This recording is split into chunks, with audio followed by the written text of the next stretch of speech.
semua. Pada kesempatan kali ini, Tiara mau membawakan cerita rakyat yang berasal dari daerah Kalimantan Selatan. Cerita ini diterbitkan oleh Bintang Indonesia Jakarta. Nah, judul yang akan Tiara pada kesempatan kali ini ialah Raja yang Baik Hati. Yuk, simak dongeng yang akan Tiara bawakan.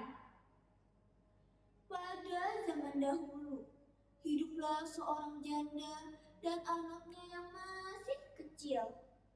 Mereka berdua hidup sangat sederhana di sebuah gubuk tua. Tempat tinggal mereka tidak jauh dari istana. Walau hanya sebuah gubuk kecil dan tua, namun gubuk itu nampak terawat bersih.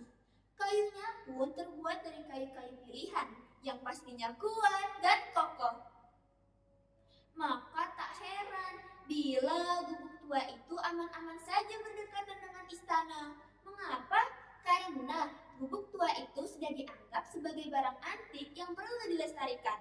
Lagi pula gubuk tua itu hanya dihuni oleh seorang janda dan anaknya. Setiap sebulan sekali, pihak istana akan mengirimkan bahan makanan bagi keberlangsungan hidup si janda dan anaknya. Kerajaan itu dipimpin oleh raja yang sangat baik hati, arif, dan bijaksana. Rajanya pun sangat menyayangi rakyatnya. Ia mau bergaul dengan siapapun, baik dari kaum bangsawan sampai rakyat jelata, dari kaum tua sampai anak kecil sekalipun. Karena sikapnya yang baik hati, maka rakyat-rakyat di sana pun sangat menyayangi rajanya. Setiap sore, anak-anak kecil di sana akan bermain di halaman istana. Begitu juga halnya dengan anak kecil tersebut. Namun karena miskin, ia jadi tidak bisa mempunyai mainan seperti teman-temannya.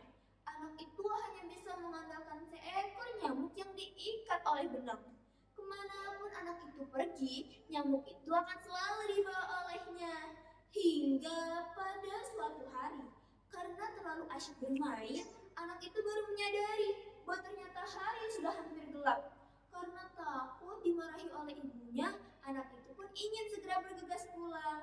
Namun sebelum anak itu kembali ke gubuknya, ia sempat menemui sang raja. Baginda yang baik hati, hamba harus segera pulang.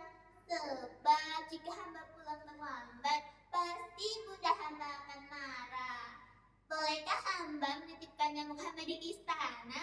Esok hamba akan mengambilnya lagi bersama teman-teman hamba, kata anak itu dengan wajah yang memelas.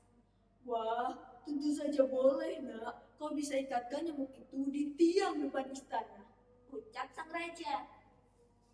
Esok harinya, anak itu pun kembali bermain ke halaman istana bersama teman-temannya.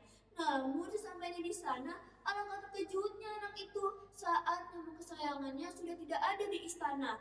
Ternyata di dekat tiang tersebut ada seekor ayam jantan, dan ayam jantan itulah yang telah memakan nyamuk kesayangannya.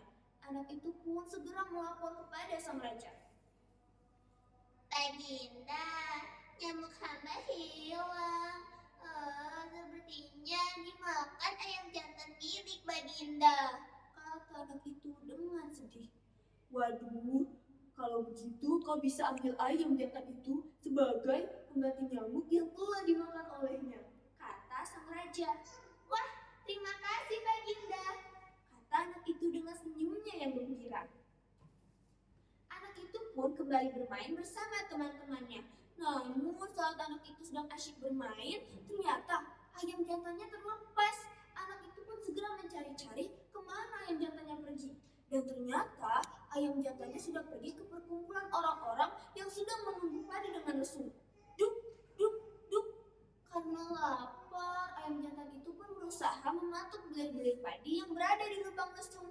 Karena kesal, ada seorang ibu yang memukulkan lesung miliknya ke arah ayam jantan itu, hingga ayam jantan itu jatuh tergeletak ke tanah dan mati. Anak itu yang melihat ayamnya mati pun sangat sedih. Ia segera berlari ke istana untuk menemui sang raja. Sang raja pun berkata, Sudahlah, kau jangan bersedih lagi. Sekarang kau bisa ambil lesung itu sebagai pengganti ayam jantanmu yang telah mati. Betapa bahagianya hati anak itu. Ia berniat lesung miliknya itu nantinya akan diberikan kepada ibundanya. Namun karena hari sudah sore, anak itu pun menutupkan lesungnya kepada sang raja.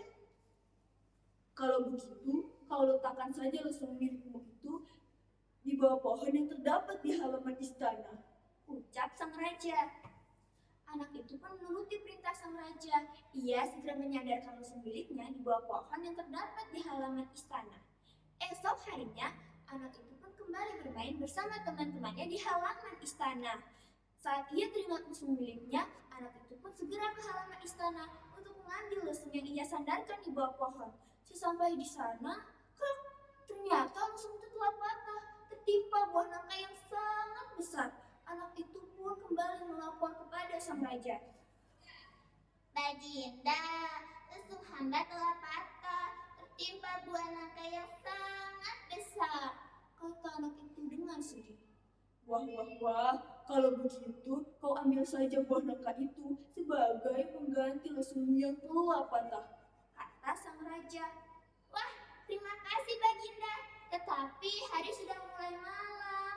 Bolehkah hamba menitipkan buah nangka itu di istana? Esok hamba akan mengambilnya bersama teman-teman hamba, kata sang anak. Boleh saja nak, kau bisa taruh buah nangka itu di samping pintu dapur istana, ucap sang raja. Anak itu pun menaruh nangka yang sangat besar itu di samping pintu dapur istana. Setelah anak itu pergi, ternyata putri raja yang sebaya dengan anak itu mencium bau harum dari nangka. Wah, baunya harum sekali. Aku ingin sekali memakan nangka itu. Tetapi di mana nangka itu berada? Mungkin bibi sengaja menyimpannya untukku di dapur istana, rumah putri raja. Sang putri pun segera mencari-cari di mana nangka itu berada. Hingga akhirnya sang putri menemukan sebuah nangka yang sangat besar di samping pintu dapur istana.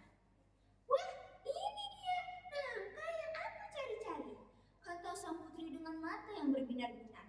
Sang putri pun langsung menyuruh pembantu istana untuk membelah nangka itu. Setelah nangka itu dibelah, sang putri pun langsung memakan nangka itu sampai puas. Sang putri tidak tahu bahwa nangka itu ada pemiliknya. Hingga esok harinya, seperti biasa anak itu kembali ke halaman istana untuk bermain. Tetapi nangkanya sudah tidak ada. Saat anak itu melihat ke tempat sampah milik istana, ternyata tempat sampah itu sudah dipenuhi oleh biji-biji nangka. Anak itu pun sangat sedih dan kecewa karena nangka miliknya sudah dimakan oleh orang lain. Ia pun segera menghadap sang raja. Sang raja dan arif dan bijaksana pun berkata, sudahlah, kau jangan bersedih lagi, karena nangka itu dimakan oleh putriku, maka akan kuberikan putriku kepadamu.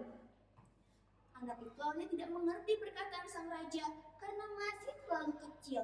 Namun ketika sang anak sudah menjadi pemuda yang tampan, sedangkan putri raja sudah tumbuh menjadi gadis yang cantik, raja pun menikahkan keduanya sesuai dengan perkataannya sebelumnya. Mereka pun hidup bahagia.